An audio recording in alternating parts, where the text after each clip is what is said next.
A to Z Mysteries, Book Number 12, The Lucky Lottery, by Ron Roy. Chapter 7. Soon, Dink and Josh could follow Ruth Rose across her backyard without falling. "You guys learned fast," she said. "Why don't we ski to the fitness center? We can show Josh's picture around in the bowling alley." The kids skied around the school. Pal bounded after them, leaping high in the snow.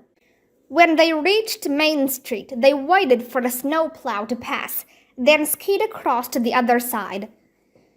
They stopped near the corner of Bridge Lane and Main. A man carrying a heavy-looking satchel and a pair of snowshoes came out of the fitness center. The man smiled at the kids. "Nice day to be out in the snow," he said. "We just learned how to ski," Josh said. The man flopped his snowshoes onto the snowy sidewalk and tried to strap them onto his boots with one hand. "Can I hold your bag for you?" Dink asked. "Thanks," the man said. "Don't drop it on your toe, it's my bowling ball." "Do you belong to a bowling team?" Josh asked. "Yep, I bowl with the Green Lawn Giants," he said. "Why, you thinking of joining a kids' league?" "No, but we were wondering if you know this guy." Josh pulled out his drawing of Joe and showed it to the man. The man said, studying the picture. "He's not on our team, but he looks familiar." "His name is Joe," Ruth Rose said. The man shook his head and clicked his tongue. "I'm pretty sure I've seen this face before," he said. "Why don't you ask inside?" "Thanks, we will," Dink said. The man finished strapping on his snowshoes and took back his bowling bag. "Thanks for your help," he said, then clomped down Main Street. The kids brushed the snow off a bench and sat to remove their skis. They carried the skis and poles into the fitness center and walked down a set of stairs. Pal trotted right behind them. 2 long bowling lanes took up most of the basement. A bunch of men and women were bowling. Some of them wore shirts with names over the pockets. There was a cart in one corner where a woman sold hot dogs and sodas. Josh and Pal stopped and stared at the cart. "Why don't we get some lunch?" Josh asked. "We ate lunch, remember?" Dink said, glancing around. "Do you see Joe anywhere?" Ruth Rose asked. Dink shook his head. Not one of the men looked like Josh's sketch.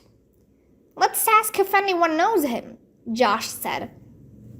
The kids leaned their skis and poles in a corner and left Pal in charge. They began showing Josh's picture to anyone who wasn't bowling. A few people said Joe looked like someone they'd seen. One woman said Joe resembled her husband, George. A man said Joe had a face like a bank robber he'd seen on a most wanted sign at the post office. But no one said they knew Joe. "Well, that was a big waste of time," Josh muttered. On the way out of the basement, the kids passed the hot dog stand. Josh unfolded his drawing. "Have you seen this guy?" he asked the woman. She laughed. "Are you trying to be cute with me, sonny boy?" "What do you mean?" Josh asked. "I mean," this woman said, tapping the drawing with one finger, "this is a picture of you, only older." The kids took a closer look at the sketch. "She's right," Ruth Rose said. "It does look like Josh, except for the mustache." "That's why everyone said this guy looks familiar," Dink said. "He looks just like you." Josh stared at his drawing. "So there is no Joe?" The woman behind the cart had been listening. "Sounds like you've been sent on a wild goose chase," she said. "But why would Dot have us looking for some guy who isn't even real?" Josh asked. "I don't get it." Dink shrugged. "I don't either," he said. "Why don't we ask her? The supermarket is right across the street." Chapter 8.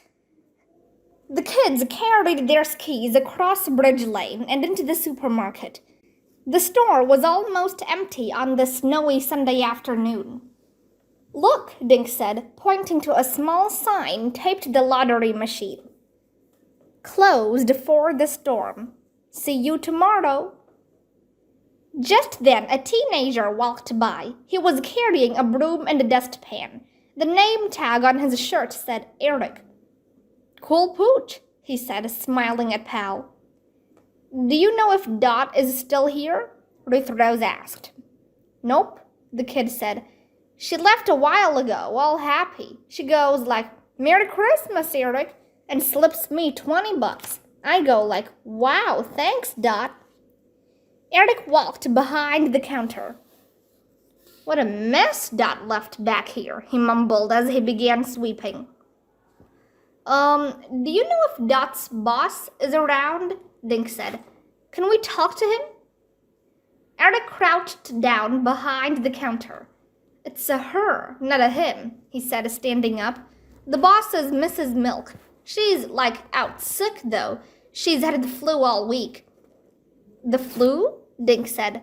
"But Dot told me she'd talk to—" Suddenly, Pal let out a howl. He buried his nose in the pile of dust Eric had swept up. "What did you find?" Josh asked. "Let me have it, boy."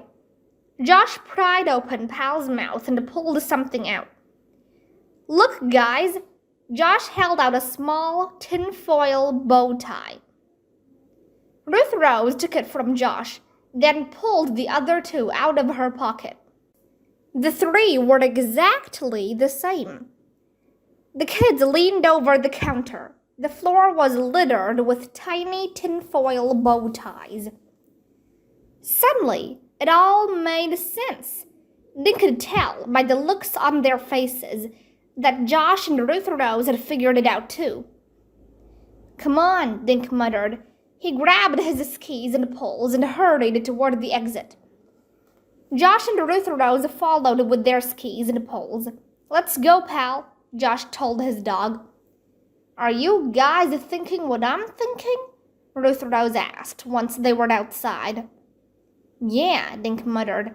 "Boy, have we been dopes. Let's go back to Ellie's." They trudged through the snow and piled into the diner.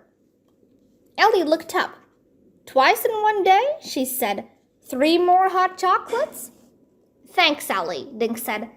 The kids slid into a booth while Pal flopped down at their feet. "So Dot Calm is the crook, right?" Josh said. "Right," Dink said. "After Dot sold Hector his tickets, she must have kept the paper he wrote the kids' birthdays on. That's how she knew Lucky's ticket was the winner." "But she didn't know where Lucky lived," Ruth Rose said. "So she had to go to the atrium to find out. She wouldn't want to talk to Hector. So she probably asked someone else where his grandkids lived. She must have dropped a bow tie while she was snooping." "Then she went to Lucky's house and stole the card," Dink added. "And dropped another bow tie in the snow," Josh said. "Then she made up that story about Joe to throw us off her trail," Ruth Rose said. Dink looked at Josh. "I bet she described your face because she was looking right at you when you were drawing him." "Yeah, and I was so dumb I didn't even notice it was me," Josh said. "Here we go, kids." Ellie brought their hot chocolates to the table. "These are on me, and a little treat for Pal."